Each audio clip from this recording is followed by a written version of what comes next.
Hi friends, இன்றைக்கி நம்ம சேமியா பர்ஃபி வெர்மிசெல்லி வச்சு ஸ்வீட் எப்படி செய்யலாம் அப்படிங்கிறத பார்க்கலாம் வாங்க. அதுக்கு தேவையான இன்க்ரீடியன்ட்ஸ்: 1 கப் அளவுக்கு சேமியா எடுத்திருக்கேன், ரோஸ்டட் சேமியா. 1 டேபிள் ஸ்பூன் அளவுக்கு சுகர்,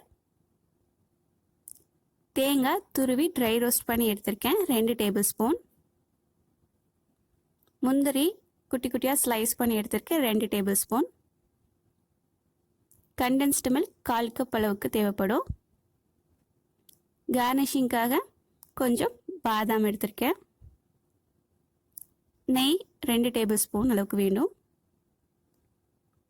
இப்போது ஒரு பேனில் 2 டேபிள் ஸ்பூன் அளவுக்கு நெய் விட்டு நம்ம எடுத்து வச்சுருக்க சேமியா ஆட் பண்ணிவிட்டு நல்லா ரோஸ்ட் பண்ணிக்கலாம். சீக்கிரம் ரோஸ்ட் ஆயிரும். ஒரு 1 to 2 மினிட்ஸ்க்குள்ளேயே ரோஸ்ட் ஆயிரும். ஆல்ரெடி ரோஸ்டட் சேமியா தான் எடுத்துருக்கோம். கொஞ்சம் கலர் சேஞ்ச் ஆனதுக்கப்புறம் நம்ம எடுத்து வச்சுருக்க தேங்காய் ஆட் பண்ணிவிட்டு நல்லா மிக்ஸ் பண்ணிக்கலாம். அடுத்ததான் நம்ம எடுத்து வச்சுருக்க முந்திரி நான் வந்து ரொம்ப குட்டி குட்டியாக ஸ்லைஸ் பண்ணியிருக்கேன்.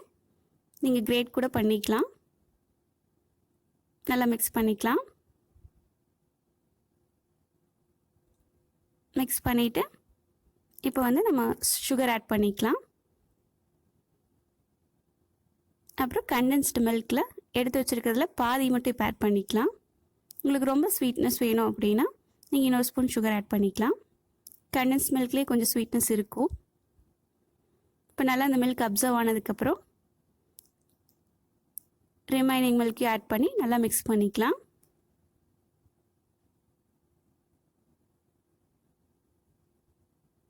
நல்லா மிக்ஸ் பண்ணிவிட்டு ஒரு பிளேட்டில் ட்ரான்ஸ்ஃபர் பண்ணிக்கலாம். ட்ரான்ஸ்ஃபர் பண்ணிவிட்டு ஒரு 1 to 2 மினிட்ஸ்லேயே வந்து நீங்கள் ஷேப் பண்ண ஸ்டார்ட் பண்ணிக்கலாம்.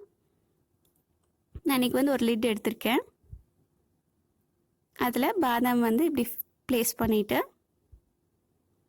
நல்லா கம்ப்ரெஸ் பண்ணி அந்த சேமியா மிக்சரை வந்துட்டு ஃபில் பண்ணணும். நல்லா டைட்டாக ஃபில் பண்ணால் தான் கரெக்டான ஷேப் கிடைக்கும். இது வந்து கொஞ்சம் கையில் ஹேண்டில் பண்ணுற ஹீட்லேயே வந்துட்டு ஷேப் பண்ண ஸ்டார்ட் பண்ணிடணும். ரொம்ப ஆற விட்டிங்கன்னா ஷேப் கிடைக்காது. பாருங்கள், கரெக்டாக வந்துருச்சு.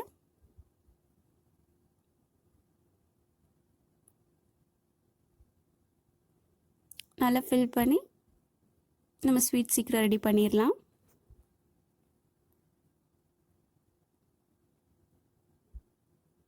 இதை வந்து ஒரு 7 to 8 hours வந்து நீங்கள் அப்படியே வச்சுருக்கலாம். அப்போ தான் வந்துட்டு அந்த ஸ்வீட்னஸில் நல்லா அப்சர்வ் ஆகி நல்லா ஸ்வீட்டாக இருக்கும். கண்டிப்பாக ட்ரை பண்ணி பாருங்கள், ரொம்ப நல்லாயிருக்கும். எங்களுக்கு சப்போர்ட் பண்ணுங்கள், சப்ஸ்கிரைப் பண்ணுங்கள். தேங்க்யூ.